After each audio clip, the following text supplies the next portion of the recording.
wouldn't be October recipes without a tart, and I developed such a epic tart. We got heirloom tomatoes, we got lavender honey that goes so good with that earthiness of the goat cheese and the sweetness of the grilled onions that go inside of this. I'm going to start off by sauteing these onions with a little bit of butter. Follow me. Drop our butter in the pan. We're just trying to melt it. Okay, our butter is melted. Go in with our onions. And what do I always say? Season every step of the way. A little kosher salt. Cracked black pepper, astic. Beautiful. It's going to get them translucent so some of those sugars are coming out. Oh yeah, beautiful. All right, go for about another 3 minutes till they soften up, and it's go time. All right, some of the sugars come out, they're getting translucent, beautiful. I'm gonna dump them in this bowl, just let them chill out for a little sec, and then we're gonna cut our cherry tomatoes. I have some cherry tomatoes here, some heirlooms. What we're gonna do is we're gonna stick a few, this is a quick way to do a bunch of cherry tomatoes and cut them in half instead of doing one at a time. So I'm gonna grab a handful here. That kind of matches the circumference of this lid that I have. That should be okay. Boom. I can put the lid on top of them inside that lip that's on the lid. I got the lid on top of them, and all I'm doing is going to put a little pressure on the lid, and then with my serrated knife, just go right through. Boom, and see?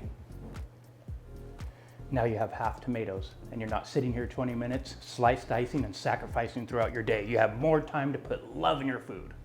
Okay, let's just put those to the side. Get our onions. This is where all the magic really starts to come together here. I'm going to grab some Espelette seasoning, the piment. This is an amazing seasoning. It brings a little heat. It brings a little smokiness to each of your dishes. It's just a really nice chunky chili powder, is what I kind of call it. You know, Irby's do amazing pepper seasonings and chili seasonings. Okay, so with that one onion that I did, I'm gonna do a teaspoon. Sprinkle it over there. Beautiful. Then we're gonna go our goat cheese.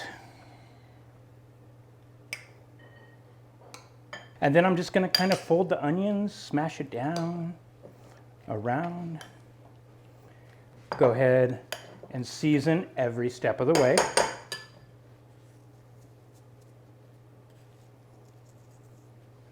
One more, two more folds. Voila, okay. Great, we have our onion mixture, cherry tomatoes are cut. Now we're gonna make a really simple lavender honey, really simple. And here I have 4 tablespoons of honey, 1 tablespoon of fresh lavender, or you can use dried lavender, whatever you wanna use. And we're just gonna pour it over the honey. Just give it a little twirl so none of it's sticking out. Yummy. Okay, and all I'm gonna do is I'm just gonna microwave this for about 30 seconds so the oils that come out of that lavender really seep into that honey. And if you make extra, you can use this on any cheese platters at home. You can make lemonade with it, all kinds of good stuff. So I'm gonna put it 30 seconds in the microwave. All right, 30 seconds in the microwave, it bubbled a little bit. Smells like Yocum Bridge. Oh, we're at Yocum Bridge, fancy that. Okay, let's put this to the side. Now we're gonna bring forward our puff pastry. I got 3 beautiful little rounds here of just regular puff pastry that you buy in any supermarket. I just use one of my ring molds to cut them, to stamp them out, but you can do squares or any kinds of fun shapes and sizes. And let's just set these puppies up. First is gonna be our goat cheese and onion mixture. Boy, does it smell good.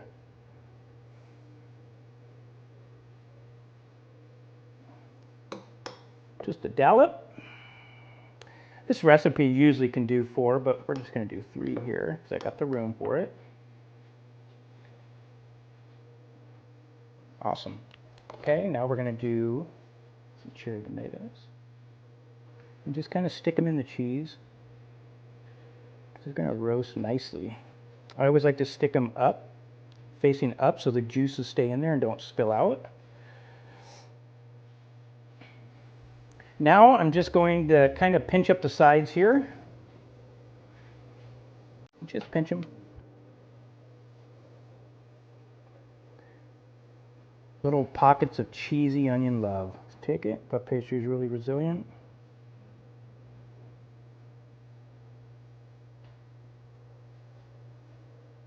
Boom. Nice little pouches. And pinch. Great. Okay, let's grab our sheet pan. And I'm using a piece of parchment paper in between the tarts and the pan. Stick these puppies on there. They smell so good. Okay. Just stick them back in there if you... Okay. Beautiful. Everything is assembled. The goat cheese, the cherry tomatoes, the puff pastry. I have an oven behind me at 425 degrees. We're gonna bake these off until they're real bubbly and crispy. Usually for about 10 to 15 minutes, but we'll keep an eye on them. Let's go.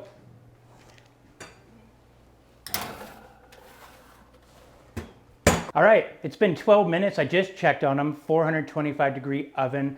They're caramelizing. You can smell the goat cheese and the tomato juices, and they're starting to bubble. It's amazing. I'm gonna pull them out.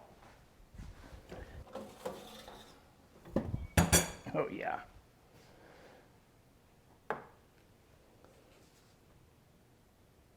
Out of the oven. They look gorgeous. Let's go ahead and get them on a plate. Nice and crispy. Nothing better than a tart at the end of summer. Last of the year heirloom tomatoes. Finally get to dip into this epic lavender honey that we made.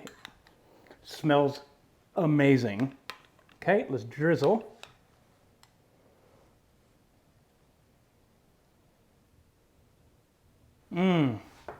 They smell so amazing. You're gonna notice that lavender honey and those goat cheese go like this and just hug each other. It's a perfect end of the summer dish.